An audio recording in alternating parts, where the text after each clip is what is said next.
cannot be sustained. What does that mean? They can't collect enough taxes for it to happen. They can't print it fast enough. The value of the dollar will just nosedive. It's already going way down.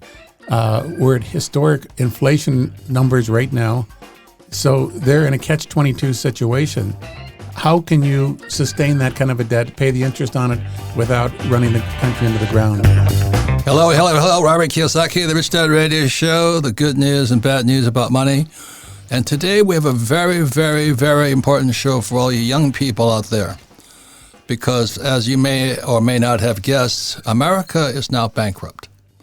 And the question we're going to answer today is, how did America, at one time, reportedly, the richest country in the world, is now bankrupt? So to understand that, we have to have three old guys today here because we've seen it happen over all these years. We could see it coming. And now it's so bad that America cannot pay the interest on our debt. The question is, what does that mean? That'd be like you saying, oh, I took out 10-second mortgages on my house, but now my job at McDonald's doesn't cover the mortgage payments. What does that mean? It means you'd be living out back of McDonald's. That's what it means, if you can understand this whole thing. So our guests today are longtime friends Jim Clark and Charles Goyette. And I go to them when I have questions on the subject of money, and more specifically gold and silver and precious metals, but also the history of money. And to understand, that's why this show is very, very important, to understand how the richest country in the world went broke, and we're broke today. So welcome to the program, Mr. Clark. Well, thank you, Robert, for having us. It's always a pleasure to be with you, sir. And hello, Mr. Goyette. It's great to see you again. Yeah, we have known you longer than Jim, because we've been up there yakking away, talking about, hey, get out of the dollar. I used to try to call Robert and wake him up early in the morning to be on my radio show years and years and years ago, probably longer ago than you could even remember. Right, but a lot of people had no idea back then, and unfortunately, to this day, they don't. How do we become bankrupt? How is it that we owe $1 trillion in interest payments, and we don't collect that much? On top of that, we owe Social Security, Medicare, and the biggest asset in America today is student loan debt. Well, and of course, all the entitlements that are out there are far more than the national debt that we have. Correct. So it's even bigger than when we hear the national debt just hit $33 trillion. Well, it's maybe more like $200 trillion is the real number. I think it's 260. Yeah. 260 trillion. And 1 trillion years is like 32,000 minutes or something. 33 trillion, and it's ungodly. How do we get this far into debt? Well, I can remember in 1976 when the national debt was approaching $1 trillion, and everybody was up in arms saying, well, we can't stand $1 trillion national debt. That the country will go down the drain. And fast forward a few more years and to 33 trillion, and just in 3 months in the Biden administration, they added over $1 trillion to the national debt. So it took us in a few months. Yeah, in 3 months. It took us 200 years to get to the first trillion. Biden was able to add another trillion to the 33 that we have now in 3 months. Well, thank you, Joe, and all you liberal Democrats out there and you college professors out there. Anyway, give us a little bit of your background. We'll start with you, Jim. What was your background? How did you get to be an old guy in this business and survive so long? Well, this is my 50th year in the business. All right. And I talk about it in my book, which we're going to talk about later on. What's the name of the book? Okay, so the book is Real Money for Free People, which we're going to talk about other things in the book later on. But it was my high school sweetheart's father who was in the business. He introduced me to the idea, and what business? Women? The gold. Gold. The gold and silver business. So gold at the time was $45 an ounce, and he asked me to buy some gold. I could buy $20 gold pieces for $45 a piece, and it didn't register. Why would I pay $45 for a $20 coin? And I read a book called How to Profit from the Coming Devaluation by Harry Brown. And the light came on. Okay, what year was this again? Well, 1972 when I first bought my gold. In 73, I got into the business. Okay. But it was his inspiration that buying gold, the gold bug bit me, and I've never looked back. No. I got into the business the following year with him, And I've had a 50-year marvelous career ever since then. And somebody asked me, do you regret anything? The only thing I regret is that I can't have 50 more years because I enjoy the business so much. Yeah. And meeting the interesting people that I do, including yourself and many others throughout the years. Correct. And Mr. Charles Goyette, what's your background in this business? Well, my background is that I'm basically the same age as all of us within give or take a couple of months. And I told my kids one day, I said, no matter what else I do in life, doesn't matter anything I should do in life, the one thing I've been forced to become an expert on is government lying. Because think about how it's corresponded with our whole lives. There was the Kennedy assassination. There was the Gulf of Tonkin incident that didn't really happen. There was the Pentagon Papers. The problem is? Yeah. A lot of people listening have no idea what you're talking about. I know, but we're going to get up to things like the missing weapons of mass destruction. Does that sound familiar to younger people? The Nord Stream pipeline blow up. I mean, it just happens. It keeps going on and on and on. And I say to young people, if you want to do something in life that is a real growth industry, forget artificial intelligence, forget all that stuff. Get into the business of keeping up with government lying because it's a growth industry. It's bigger and bigger than one man can handle. So that's how I got it. And you were on a radio program for years, right? Yeah, and which I focused on these kinds of things. Right. And boy, when you talk the low-hanging fruit, when you talk about the government lying, the low-hanging fruit is the economic story, the financial story, the Federal Reserve. That's where it really goes on. So, and that's why we're in the predicament you were referring to earlier. Right. So, speaking to younger people, how did we get here? I mean, we were once the richest country in the world. When was it Bretton Woods? 1943, 45, yeah. 43, 44, 45. We're turning to Joe Biden as we can ever remember. But they made the U.S. dollar the reserve currency of the world. And the dollar was backed by gold after World War II because we sent millions of people over to Europe and Pacific, and we came out the richest country in the world, 1944. And now we're bankrupt. They told the rest of the world at that time, you used to hold gold in your reserves and issue your own currencies against gold. Gold's passé. So from now on, you just hold U.S. dollars. You hold these U.S. dollars, issue your currency against these U.S. dollars. And it didn't take long for people to suddenly start realizing that the United States is printing a lot more dollars than they have gold to back it up with. And we kept printing. So 1944, we were a legitimate country. Yeah. We're a legitimate bank. Banks all over the world would take the U.S. dollar. Yep. Which was redeemable still for foreigners.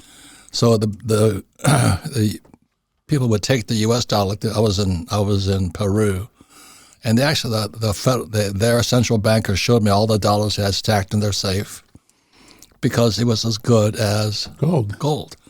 And then what happened in 1971? Tricky Dick Nixon took us off the gold standard, and the dollar became debt. Yeah, and that should have been the tipping point for all of us if we didn't already see it in 1933 when Roosevelt confiscated the gold from the American people, but foreigners could own it. We couldn't exchange our paper dollars for gold. In fact, if you had gold, you had to turn it in. And if you didn't, you could have been fined up to $10,000 or imprisoned for 6 months. Yeah, go back to, Senator, that plaque that Andy Schechtman sent me hanging on the wall? That's the 1933 Act. Yeah. They took our gold. That was a communist FDR, Franklin Roosevelt, who brought us Social Security, which is now bankrupt. And, even worse than just stealing it, which I think we agree they did, they stole all the gold, but they called it in at about $20 an ounce. And once they had it all, then they raised the price to $35. So the American people were swindled out of billions of dollars in one swift move. Once again, all you young people listening, this is what don't teach you in school, because the schools are Marxist, they're communist. My poor dad had no idea what was going on. I remember in 1964, I'm holding up a U.S. quarter, and I'm looking, this is in Hawaii, I'm going, why is this quarter copper? So I asked my dad, I says, why is this copper? He says, get good grades, you'll be fine. You know what I mean? So I'm looking at this quarter, but little did I know. See what happens when you go to schools who are led by Marxists. They're good people. They're just Marxists. like some people are Jewish, some people are Christians and all that. Economics is kind of a religion, but they're Marxists. So I'm holding up this quarter and I'm going, what is wrong with it? It's got copper in it, 1964. And that was Gresham's law. And Gresham's law says what? Bad money will drive good money out of circulation. Yes. And my dad went through the same thing at the same time that he saw that. Yeah. Let him finish sinking that in. Bad money drives out good money. So that was 1964. I asked my dad, I said, what's going on? He goes, just get good grades. That's our problem. And today, this is 2023, Arizona State University, they're having pro-Palestine, they're just revolting on campus and all this, led by 39 professors who attacked me last year. Yeah. What is wrong with our school system? Anyway, the reason people could not tell that that quarter was fake was because their education system is part of the problem. They didn't understand money. And if you And ask they don't kids, care. Yeah, what gives this green piece of paper value? They think, where does money come from? They think it's like you ask them, where does milk and eggs come from? Oh, it comes from Safeway, right? Milk and eggs come from Safeway. And they don't understand the farm in the background to make the milk and the egg. They don't understand what gives money its value. Right. And so that's how they've been able to bamboozle this nation now for generations with fake money. I've got a lot of jokes about that being a Marine. But anyway, the point here is this. In 1913, the Fed was created. First Marxist act in this country. So I'm like, how can you call the Fed Marxist? Central bank? What is a central bank, Mr. Goyette? Yeah, it's one of the planks of Karl Marx's 10-plank Communist Manifesto. He says, if you accomplish these 10 steps, you will have a communist state. And chief among them is the creation of a central bank in charge of money and credit. And who runs the central bank? College professors. Yeah. Who is the Secretary of Treasury? College professor. Yeah. Marxist, communist. Yep. Just, hey, don't look at me, check it out. Janet Yellen is a Marxist college professor. Yeah, and a Marxist too. That's what I'm saying. Yeah. And our central bank, the Fed, everybody goes, oh, what's the Fed going to do? What's the Fed doing today? I said, it's not what the Fed's doing, it's what are you doing?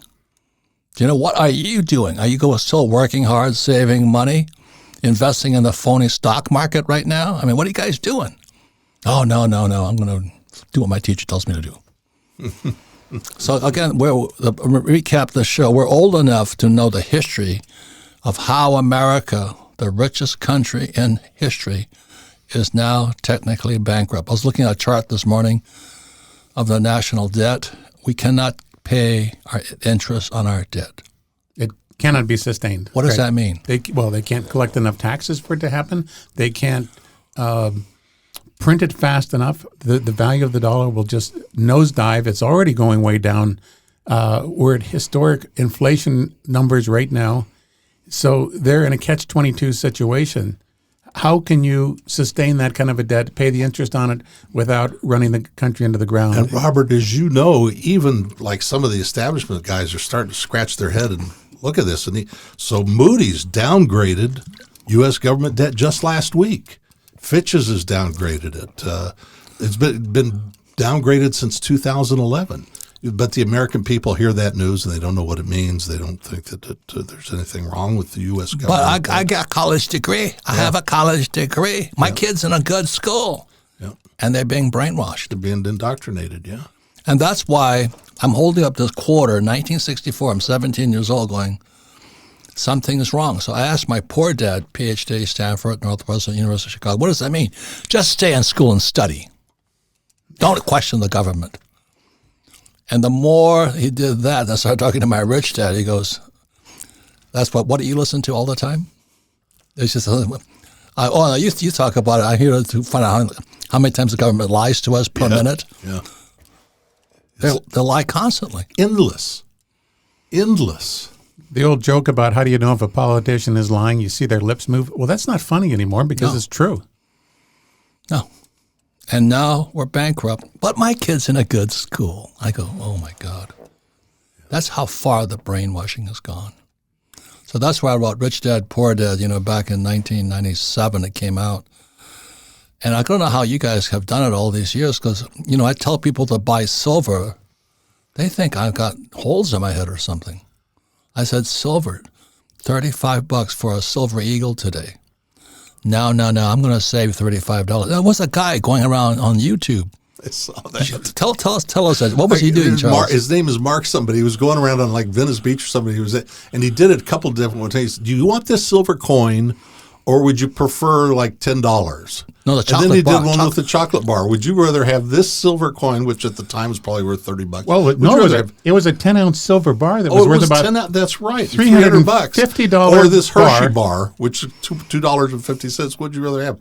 I think I'll take that Hershey bar. Thanks. Over and over again, it was like jaywalking on Jay Leno's show. These people do, hey, give me the Hershey bar. What's that? Silver? What's that? I'll take the Hershey bar. See, people don't know who Jay Leno is. They're too young. Yeah, true. So Jay Leno was a comedian. He called it jaywalking. He replaced Johnny Carson. Johnny Carson. And he said, I want to find out how stupid American kids are. So he went outside this school, really cute young girl. He says, how many stripes on the American flag? She says, I don't know. The flag's moving. He'd go, do you know what country Canada is in?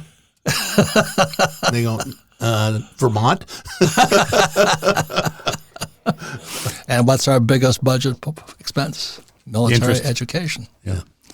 So then we'll come back. We're talking about we're three old guys here reminiscing about the past, but it wasn't that long ago.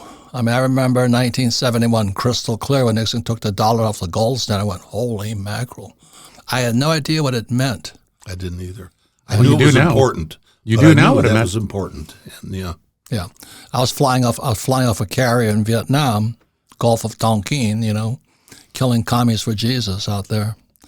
And I'm going, holy mackerel, how did I get into this war? Why am I killing nice people? Asking me this question. And Rich Dad sends me a letter by snail mail back then. It was an FPO Fleet Post Office box. And it says, hey, Nixon took the dollar off the gold standard. So this was like December by the time I received it. He took the dollar off the gold standard August 15th, 1971. I received it in about December. I go, what does that mean? Yeah. Robert, I was with Armed Forces Radio and Television Network then. I anchored the news for him at the time. And it was on a Sunday night, and Nixon came on and did a national address. Yep. And I was during Bonanza. Yeah, in fact, Nixon was afraid it would ruin his popularity for preempting Bonanza. That was his number one. Forget what it does to the country and the economy and the money. He was afraid that preempt Bonanza and make the American people mad. But I watched that show, and I thought, there's something wrong here, but I do not know what it is. Yeah. I better figure it out. So going back, we're going to come back more in time. We go forever with this. But, 64 was they took the silver out of silver. It became copper with tint on it. And then that was 64. Then 71, Nixon took the dollar off the gold standard. LBJ said, silver has become too valuable to use as money, which most of us thought money was supposed to be valuable. That was kind of the point. That's the whole idea. All right. So when we come back, we'll have more old guys yakking about not too long ago times, but how fast did America become the poorest country in the world from the richest? We'll be right back.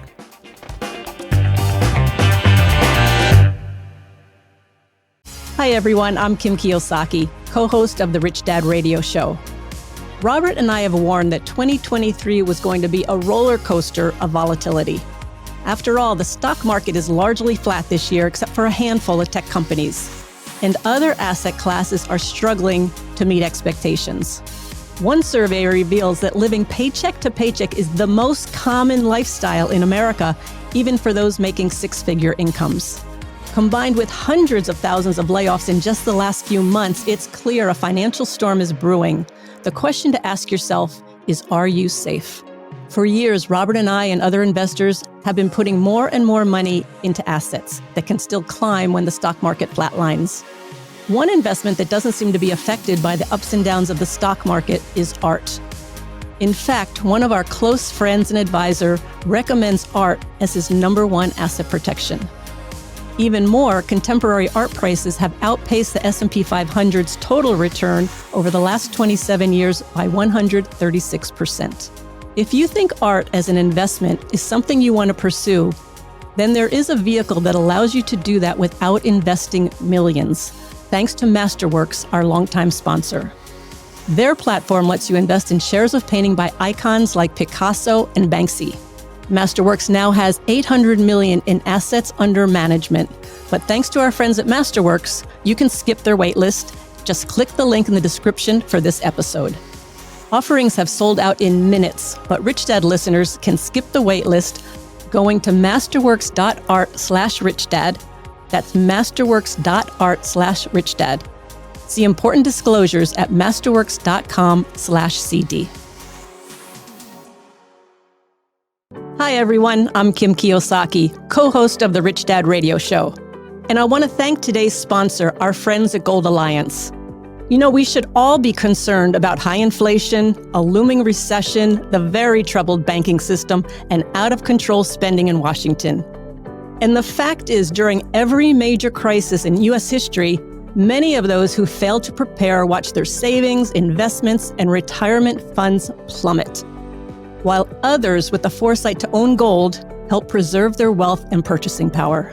Now, we're facing several major crises at once, and we may soon face even more economic turmoil. So please don't wait. Consider gold and put yourself on the road to financial peace of mind. The new free 2023 Gold Guide from our friends at Gold Alliance can show you how. Just visit www.freegoldguide.com/Robert or call 1-800-473-4585. Republican governor and conservative commentator Mike Huckabee says Gold Alliance is the only gold provider he recommends to his friends and family. Please visit freegoldguide.com/Robert or call now at 1-800-473-4585. Thank you. Feeling powerless over current events and your financial future? Financial freedom is your freedom. Robert Kiyosaki is the best-selling author of Rich Dad, Poor Dad. Over 40 million people have taken Robert's advice. Now it's your turn. Attend Robert's free virtual wealth building event. Claim your free access now at richdadfree.com. Don't wait, access is limited. Go to richdadfree.com. That's richdadfree.com. Welcome back, Robert Kiyosaki, the Rich Dad Old Guy Show today. We're a bunch of three old guys sitting around all about the same age, but we're remembering when America was once the richest country in the world, and now we're the biggest debtor nation in world history. And it was within our lifetime, and we could go on and on and on. And, you know, talking to Sandra, we may want to bring you guys back again because that wasn't that long. We went from the richest country in the world, 1944. We just kicked everybody's butt in World War II, the Japanese, the Germans, the Italians. And now we're the biggest debtor nation in world history. We cannot pay our bills. So that's what this show is about. So we're talking about the old guys and all this. The Federal Reserve Bank's run by a bunch of academics. You know, look at Treasury Secretary Yellen, who looks like one of the Addams Family cartoon characters.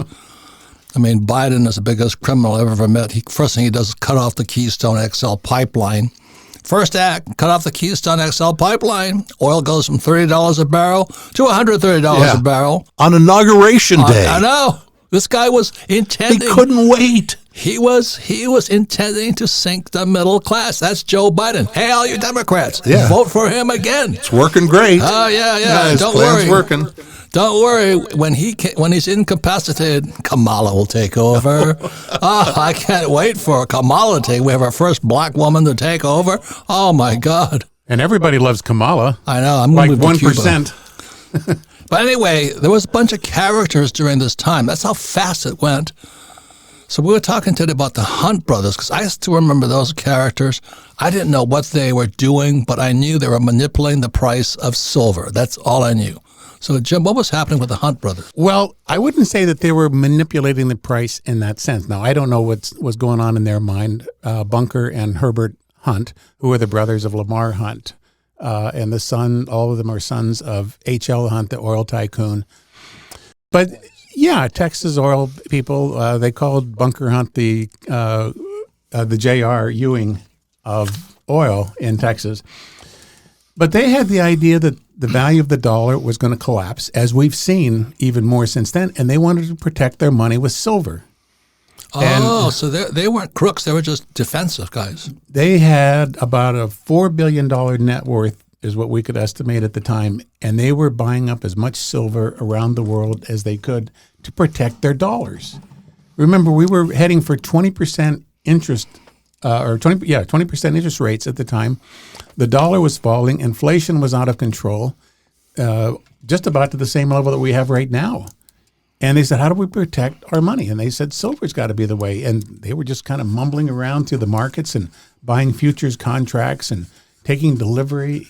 And the warehouses in New York, where it was running out of silver, the price went from basically around $6-7 an ounce in mid-'79 to $50 an ounce in January of 1980. Okay, let me say this, okay?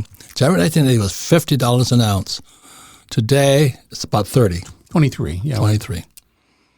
And I keep telling people, buy silver. No, I'd rather save dollars. I'm going, are you a freaking idiot?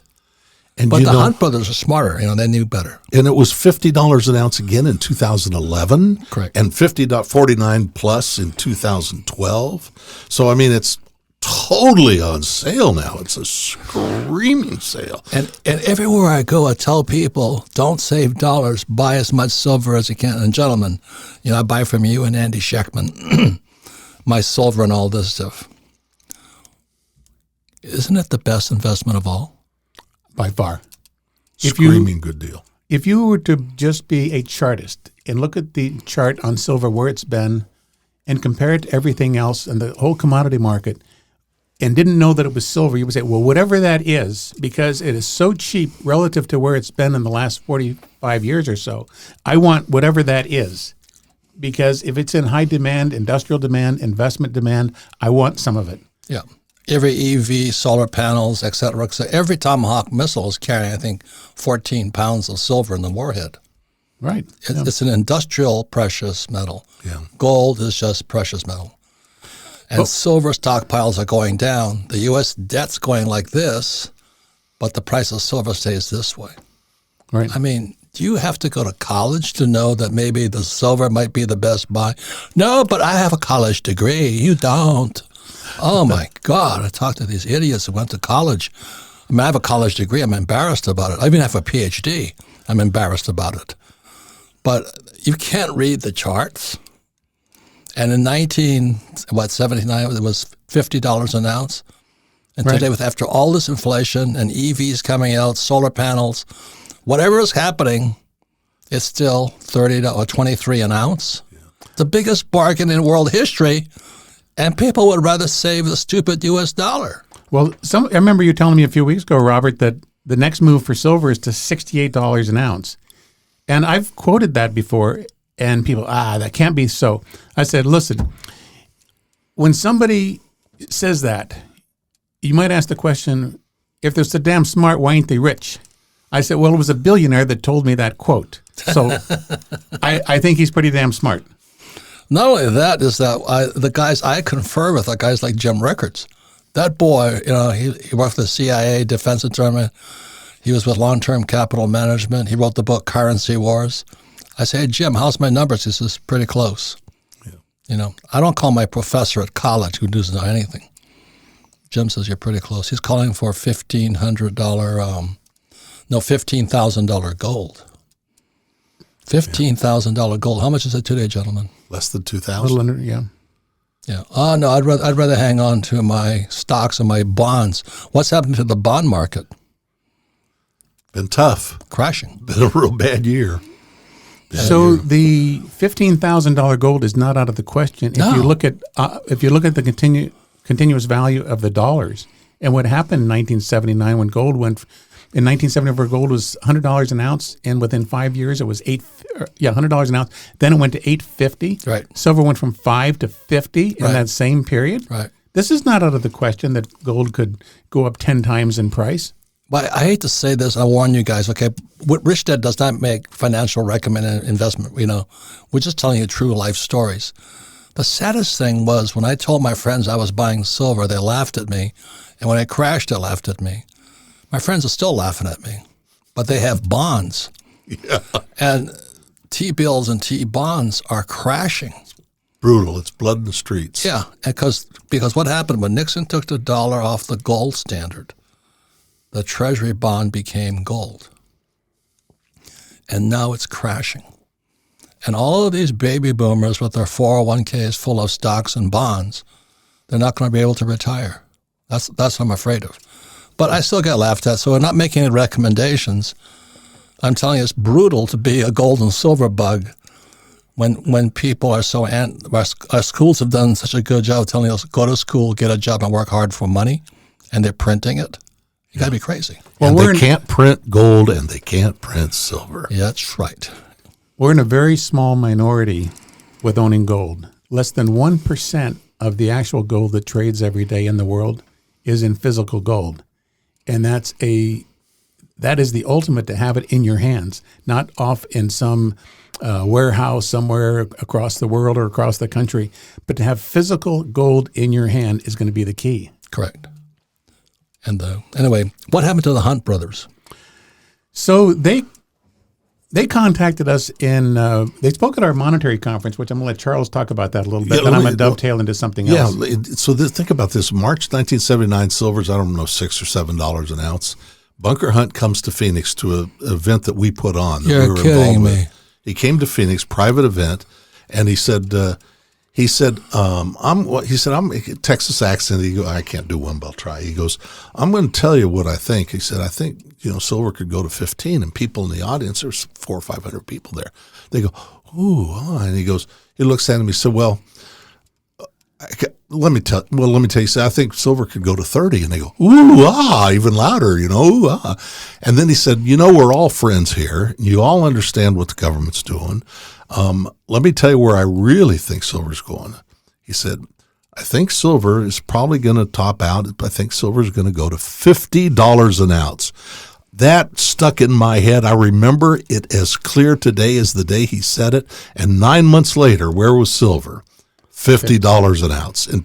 And it would have stayed there had they not stolen it all. The exchanges had stolen all the silver from them at that time. But weren't the Hunt brothers also almost sent to jail for what they were doing? Well, they were calling them the criminals because they were buying up silver, all the silver contracts.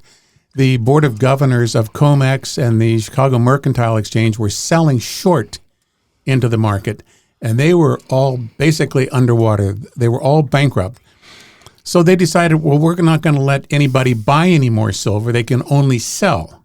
So think about that. This is an exchange where people come to buy and sell stuff on an even basis.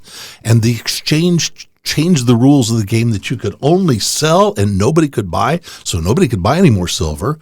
The Hunts couldn't liquidate any silver. All they would let them do was sell what they had. And it got even worse because the deep state stepped in.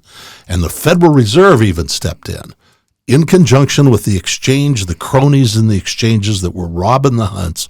The Federal Reserve stepped in and they said, and by the way, we're going to redline, means prohibit, all loans, all bank loans on gold and silver, so that it could stick it to the Hunts a little more so they couldn't even borrow against the silver and gold that they owned.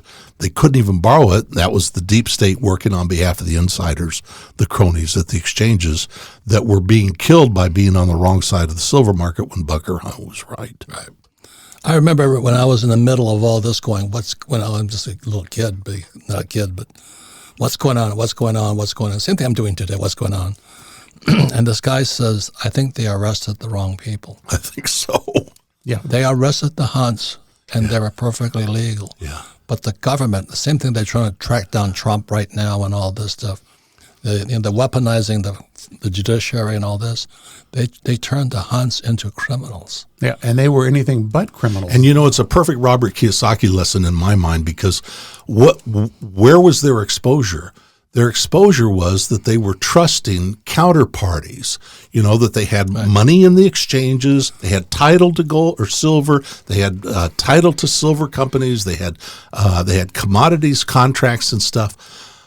But the lesson that you've taught over and over is everything has counterparty risk. It depends on somebody else's promise, their performance, their honesty, and so on, unless It's real gold and real silver that you hold in your hands and not somebody else's promise to pay you down the road. Right. Counterparty means like this guy says, I borrowed money from my brother-in-law and he owes me $50. Would you mind taking my position? So, I got to collect money from your brother-in-law? Yeah. And where is he? He's in jail? No, I don't think that's counterparty. You know what I mean? But basically, that's what happened to the Hunt brothers. A lot of people got caught with their pants down, and they're in high places or the deep state. Yeah. And it's to make sure the Hunts go to jail. Change the rules of the game right in the middle of the game. Exactly what they did. Now, one of the things that they did with us was they bought about $250 million worth of silver dimes, quarters, and halves, which you were talking about in the first part of the program, that were 90% silver, about 715 ounces to each $1,000 bag. They bought about 7,000 bags, so that's $7 million in dimes, quarters, and halves. In 1979 money, that's like today, I don't know. 900 million, maybe $1 billion that's about in $1 billion, today's money. Yeah. Now, they held that, they kept that, and that's where the counterparty risk comes into play, that they had it in their hands. They had in our vaults. They sent out 7 tractor-trailer rigs, armed like grain wheelers, yeah, 7 of them to pick up all of their silver coins. Yeah, right here in Phoenix. In Phoenix. Yeah, it was in downtown Phoenix. You can imagine there was these tractor-trailer rigs and loading up all these silver bags in downtown Phoenix. 1980. Beginning of 1980. We were talking to them. I was talking to Bunker Hunt every day. He said, "How much can you buy in a single day?" I said, "Well, maybe $2 to $5 million worth of silver every day." He said, "All right, start buying every day until they tell you to quit." So first day we bought like $2.5 million physical worth. Silver, not contracts, coins, not paper. Real money, not fake. Yeah. Next morning, there's a wire in our account for that amount. We did this on and on for several months. And finally, when the Board of Governors and the SEC, the CFTC, all the rest of them screwed their eyeballs out, then they stopped. The government screwed their eyeballs. Yeah, all the government agencies. Yeah. Yeah. So listen to this. Andy Scheckman sent me this beautiful, beautiful framed poster. Remember it's 1933. It's when FDR confiscated all gold and silver. And he sent it to me to remind me not to get too complacent. Yeah. Right. Because we're from the government. We're here to help ourselves, not help you. You know? That's right. Anyway, I talk about the Hunt incident in my book, which you can order from our website, which is rmegold.com. I tell the rest of the story because we wouldn't have enough time. We'll send it to you today. free. We'll send it to you free. Go to the website, just click it on, and I'll send it to you. And I'll sign it before it gets sent to you as well. But it's a great book, and it's a great story about the Hunt brothers. I'm probably the only one alive today that can tell the story from the authoritative. You're alive because they haven't shot you yet. That's why. You're on the short list, though. Well, the day's not over yet, Robert. And after this show, I may be. This is really a chamber here. No, it's Royal Monetary Exchange, RME. Republic Monetary Exchange. Republic. Yeah. Monetary Exchange. So it's rmegold.com. You can order the book, Real Money for Free People, The American Gold Story. That's a very generous gift. So anyway, again, this is the Rich Dad Radio. We don't make recommendations. We tell you what we have done or are doing or about to do, but we don't recommend you do anything unless you check it out for yourself here. So, gentlemen, thank you again. We'll have you back on. It's been fun. It's really interesting to be our age and see the richest country in world history come down. It's very sad. Yeah. Thank you, Robert. Very sad. Thank you all. This podcast is a presentation of Rich Dad Media Network.